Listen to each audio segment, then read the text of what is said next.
Okay. Now, in this class, we will take a numerical on how to find the temperature stress of a ball. So, it is an examination problem. The problem is given like this. A right-side line is laid so that there is no stress at 8 degrees centigrade. That means it is laid at 8 degrees centigrade so that there is no stress developed in the railway line. That is the given data. Of course, he has given the alpha value and E value also for the material. By seeing the values, you can see that it is made of steel. Alpha is 12 into 10 power minus 6 per degree centigrade. E is 2 into 10 power 5 newtons per mm square. In this problem, he has asked 4 things. In the first one, he has asked what is the temperature stress sigma at 50 degrees centigrade if there is no allowance provided. Allowance means in the last class I have told about the delta, partially restrained case. So if there is no allowance means delta is 0 then. That means it is fully restrained. So suppose if the railway line is heated up to 50 degrees centigrade, initially it is there at 8 degrees centigrade, it is heated up to 50 degrees centigrade, then what is the corresponding temperature stress that is going to develop in the railway line? So let us take that first one. So solution is like this. T1 initial temperature 8 degrees centigrade, T2 50 degrees centigrade, change in temperature and increase in temperature is 42. Difference 50 minus 8, 42 degrees centigrade. So in the first case, now we see that there is no allowance space, it is fully restrained. The formula to find the stress value when it is heated, naturally if there is no restraint, it will develop tensile stress. But restraint is provided, therefore opposite nature of stress will develop, compressive. So sigma C formula we have learned in the last class, alpha E into delta T. Now you know the values. We should be very careful about the units. So alpha 12 into 10 power minus 6 into E value 2 into 10 power 5. Of course, unit should be Newton millimeters into delta T is the rising temperature 42 degrees centigrade. If you multiply this, you will get 100.8 Newton per mm square. That means 100.8 Newton per mm square is the temperature stress that is going to develop in the rail when it is heated up to 50 degrees centigrade. And there is no allowances provided. That is the first case. Second case, we have to calculate the temperature stress once again sigma at the same temperature 50 degrees centigrade, but an allowance of 8 mm per rail is given. So delta is given here, delta is not 0 here, so allowance is given. In this first case, delta is 0, in the second case, delta is 8 mm. 8 mm he has given, so now the formula changes. It is a partially restrained case, so sigma is alpha into delta T minus delta by L into E. That is the formula. Now substitute what are the values that has been given. Alpha 12 into 10 power minus 6, delta T 42 minus 8 mm is the delta value divided by 30 meters is the length of the line. He has given length of lines as 30 meters. So that should be converted to millimeter. Very important. Everything should be converted to millimeters and newtons. So therefore it is 30,000 into E value 2 into 10 power 5. Now if you simplify this, you will get 47.47 Newton per mm square. That is the temperature stress that is going to develop if you provide an allowance of 8 mm gap. So what we can understand here is in the first, between the first and second case. In the first case, we are not giving any allowance. Therefore, temperature stress is more, 100.8. In the second case, if you provide some allowance, so your temperature stress will reduce. That is why in railways they will provide some allowances. So these temperature stresses, they are called as secondary stresses. So when any member is subjected to heat, we have to consider temperature stress also into account.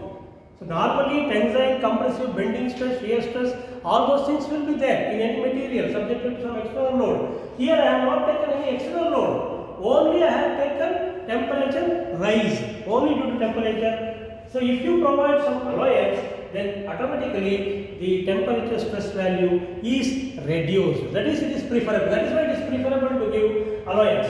Next, in the third case, in the same problem, what is the allowance should be provided, that is delta should be provided if at all you want to have zero stress at 50 degrees centigrade. See, here it is a comparative type of problem.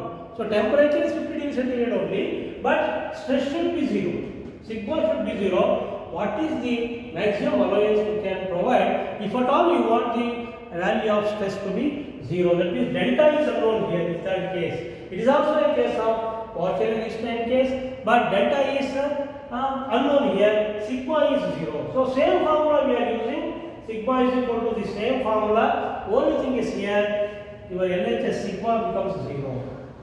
So these values you can substitute alpha value, delta T value. This delta is unknown now. We have to find the allowance divided by L is once again 30,000 mm into E. So since the RHS is zero, this you cannot take this because only this can be zero. E cannot be zero. It has got some value 2 into 10 power 5 into 10 power mm square. Therefore, whatever is there in brackets, it should be zero because the product is zero. So if you simplify this, you are going to get delta as 15.12 mm. That means the meaning of that is if you provide 15.12 mm gap in the rail at 50 degrees centigrade, there will not be any temperature stress at all. That is the meaning.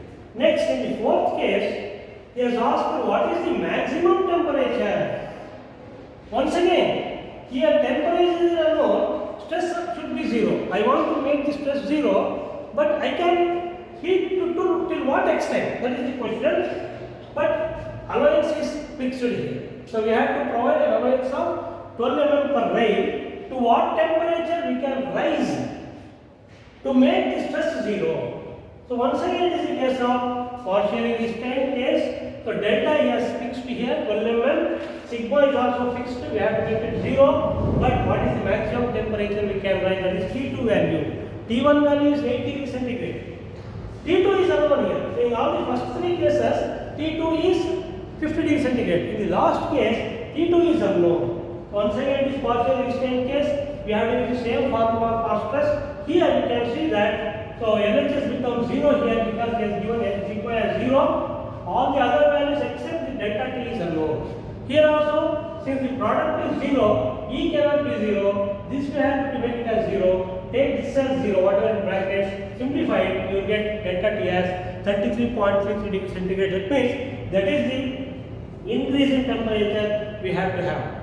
So therefore, if you want maximum temperature is nothing but increase in temperature plus initial temperature. So 8 plus 33.33, 41.33 degrees centigrade, that is the maximum temperature up to which you can heat that rail so that temperature stress is zero. That is very important. So these are the four different unknowns for the same problem, for the same data, whatever you call. And another problem I have taken tapering rod. These are all prismatic. Prismatic rod means there is no change in the cross sectional area of the entire length. Here you can see tapering rod earlier I have discussed. So this expression we have used to find the elongation in tapering rod.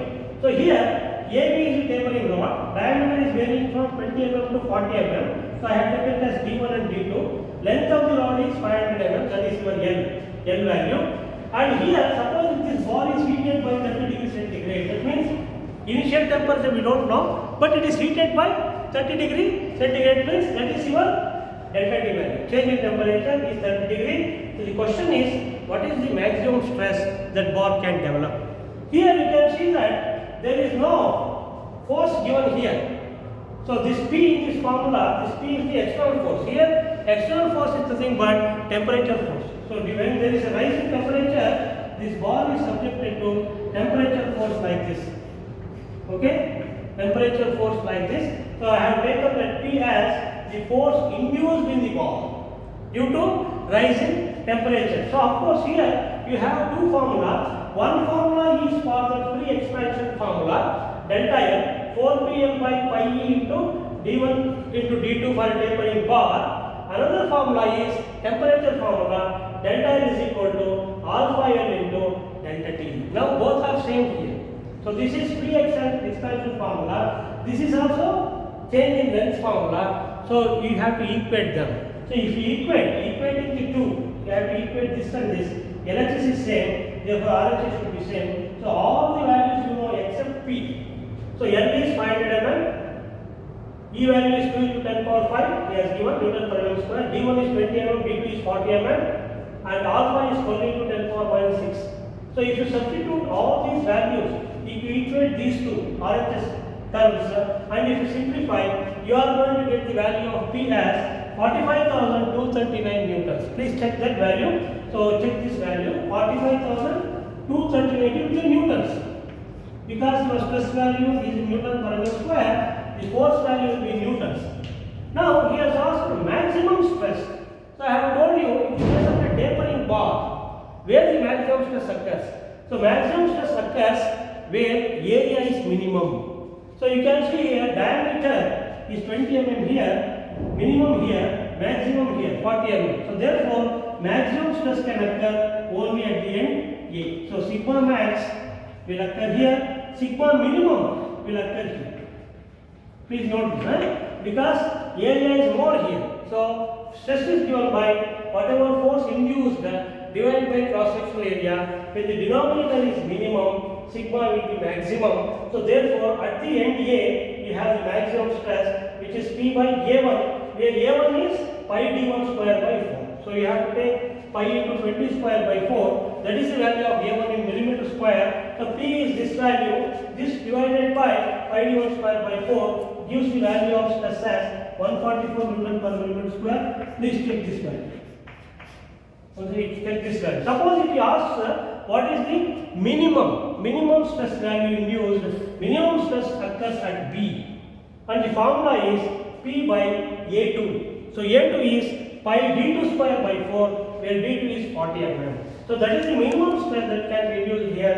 Maximum stress can be induced here because stress is inversely proportional to area. So that is the thing here. So one problem I have discussed about this single bar, another problem I have discussed about prismatic single, another problem about tapering bar. Okay, thank you.